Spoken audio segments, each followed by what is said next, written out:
Hi friends, welcome back to my channel. தம்ப்நெயிலே பார்த்துருப்பீங்க, ரிஷிக்கு வந்து உடம்பு முடியல, ஃபீவர். நாங்கள் ஒரு பெரிய தப்பு பண்ணிட்டோம்.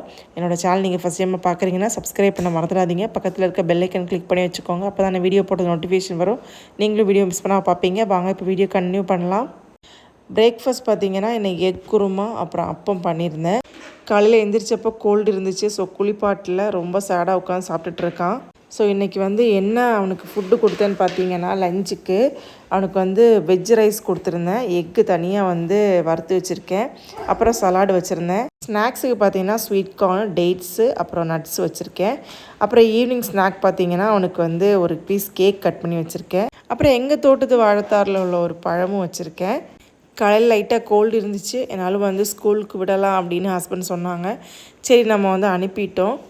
ரிஷி கிளம்புனதும் நான் வந்து சாப்பிட உட்காந்துட்டேன். பிரேக்ஃபாஸ்ட் பார்த்திங்கன்னா 2 அப்பம் எடுத்துக்கிட்டேன். டயட்டெல்லாம் எல்லாம் சும்மா தான். அப்புறம் பார்த்திங்கன்னா கொஞ்சம் க்ரீன் பீஸ் கடலை ரிஷிக்கு கொடுத்து விட்டது போக கொஞ்சம் ஸ்வீட் கார்ன் இருந்துச்சு. ஸோ அதை எடுத்து நட்ஸ் எடுத்துக்கிட்டேன். அவ்வளோதான் இன்றைக்கி எனக்கு பிரேக்ஃபாஸ்ட்டு. டக்குன்னு வந்து கிளம்பிகிட்ருக்கேன். ஏன்னா வந்து எனக்கு இன்றைக்கி டிரைவிங் கிளாஸ் போகணும். 1 வீக் மேலே ஆயிடுச்சு டிரைவிங் கிளாஸ் போய். நம்ம ஏதாச்சும் படிக்க போனோம்னா அது வந்து ஃபுல்லாக கேப் இல்லாமல் நம்ம போகணும். இல்லைன்னா வந்து நமக்கே மறந்துடும். எனக்கு அந்த மாதிரி தான். ஸ்கூட்டி வந்து பரவாயில்ல, ஆனால் பார்த்திங்கன்னா கார் வந்து எனக்கு மறந்தது மாதிரியே இருக்குது. ஏன்னா ஒரே டைமில் நிறைய வேலை பார்க்குறது தான் கார் ஓட்டுறது, 4 வீலரு. ஸோ நம்ம கேப்பு விட்டுட்டோம்னா வந்து நமக்கே வந்து மறந்துடும். ஆனால் கிளாஸ் பார்த்திங்கன்னா கொஞ்ச நாளுக்கு வந்து ஒரு நாள் விட்டு தான் வர சொல்லியிருக்காங்க. நான் போயே 1 வீக் ஆயிடுச்சு. போன மண்டே போனது. அதுக்கப்புறம் பார்த்திங்கன்னா இன்றைக்கி இந்த மண்டே தான் போகிறேன். இந்த வீடியோ மண்டே எடுத்த வீடியோ. ரிஷி கிளம்புனதுமே வந்து நான் ஃப்ரெஷ் ஆகிட்டு வந்துட்டேன். அதுக்கப்புறம் உட்காந்து சாப்பிட்டேன். அப்புறம் வந்து கிளம்பிகிட்ருக்கேன். எப்பவும் போடுறது மாதிரி ஒரு சின்னதாக ஒரு மேக்கப்பை போட்டுட்டு கிளம்ப வேண்டியது தான். வீடியோவோட ஸ்டார்டிங்கில் நாங்கள் பெரிய தப்பு பண்ணிட்டோம் அப்படின்னு சொல்லியிருந்தேன். அது என்ன தப்புன்னு பார்த்தீங்கன்னா, ரிஷிக்கு காலையில் எந்திரிச்சதும் பார்த்தீங்கன்னா லைட்டாக வந்து உடம்பு முடியல. அவன் கொஞ்சம் டயர்டாக இருந்தான். அதுக்கப்புறம் பார்த்தீங்கன்னா ரன்னிங் நோஸாக இருந்துச்சு. எப்போவுமே இல்லை, எப்போவாச்சும் ஒரு வாட்டி தான் வந்துட்டு இருந்துச்சு. சரி, ஓகே, பரவாயில்ல அப்படின்னு ஹஸ்பண்ட் வந்து ஸ்கூல் கொண்டு விட்டுட்டாங்க. நான் வந்து காலையிலே வந்து யோசித்தேன், விடணுமா வேணாமா அப்படின்னு. எனக்கு வந்து டிரைவிங் கிளாஸ் போகணும், நான் வேணால் வீட்டில் நின்றுப்பேன், பிரச்சனை இல்லை. ஆனால் ஹஸ்பண்ட் வந்து இல்லை, பரவாயில்ல, அவன் போட்டும், வீட்டில் இருக்க வேணாம், போட்டும். எங்கள் அப்பா அம்மா எப்படி சொல்லுவாங்களோ அதே மாதிரி என் ஹஸ்பண்டும் சொல்லியிருந்தாங்க. என் அப்பா அம்மாவும் இப்படி தான். நான் வந்து லீவ் போட்டதே இல்லை ஸ்கூலில் பெருசாக. எப்போவாச்சும் 1-2 லீவ் தான் போடுறது ஒரு வருஷத்துக்கு. லீவு போடாமலே ஸ்கூல் போய் நான் பழகிட்டேன். உடம்பு முடியலனாலும் ஸ்கூல் போவேன். ஆனால் அன்றைக்கி அந்த கஷ்டம் எனக்கு வந்து நல்லா தெரிஞ்சுது. உடம்பு முடியலன்னா நம்ம ஸ்கூலில் போய் எவ்வளோ கஷ்டப்படுவோம் அப்படின்னு எனக்கு நல்லா தெரிஞ்சுது. ஆனால் எங்கள் அப்பா அம்மா எப்படின்னா, அவங்க ஒரு கிளாஸை வந்து மிஸ் பண்ண வேணாம், லீவ் போட வேணாம், அந்த மாதிரி யோசிப்பாங்க. ஸோ எனக்கு இப்போ வந்து பார்த்திங்கன்னா அது எனக்கு பழகிருச்சு.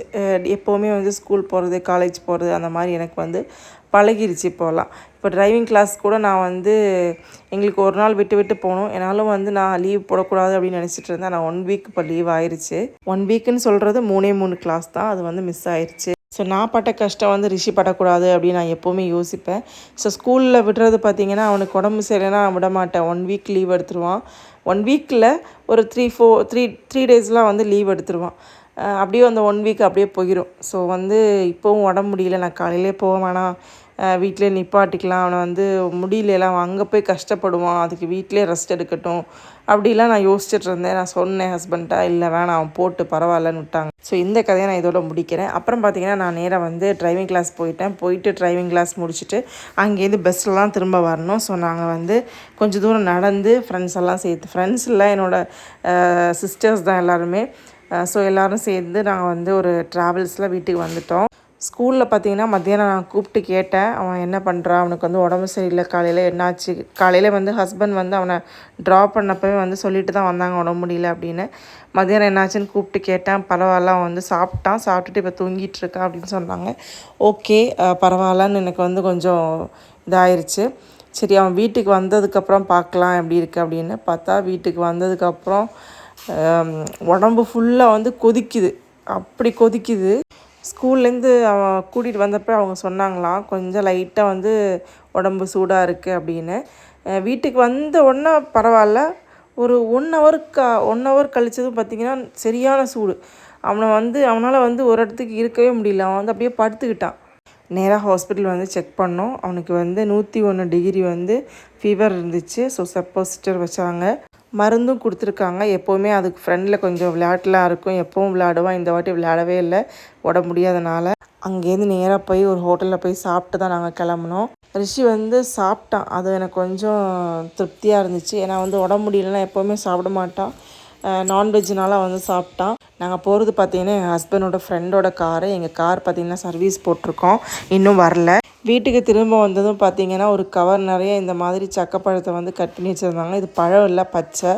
நான் ஆல்ரெடி சக்க வத்தல் போடணும் அப்படின்னு ரிஷியோட தாத்தாட சொல்லியிருந்தேன். ஸோ என் ஹஸ்பண்டோட மாமி பார்த்திங்கன்னா பறித்து கட் பண்ணி ஒரு கவரில் போட்டு கொடுத்து விட்டாங்க. நான் அப்படியே பொரித்து எடுத்துக்கிட்டேன். இந்த வீடியோ உங்களுக்கு பிடிச்சிருக்குன்னா லைக் பண்ணுங்கள், சப்ஸ்கிரைப் பண்ணுங்கள். அடுத்த ஒரு சூப்பரான வீடியோவில் பார்க்கலாம். அது வரைக்கும் பாய் ஃப்ரெண்ட்ஸ்.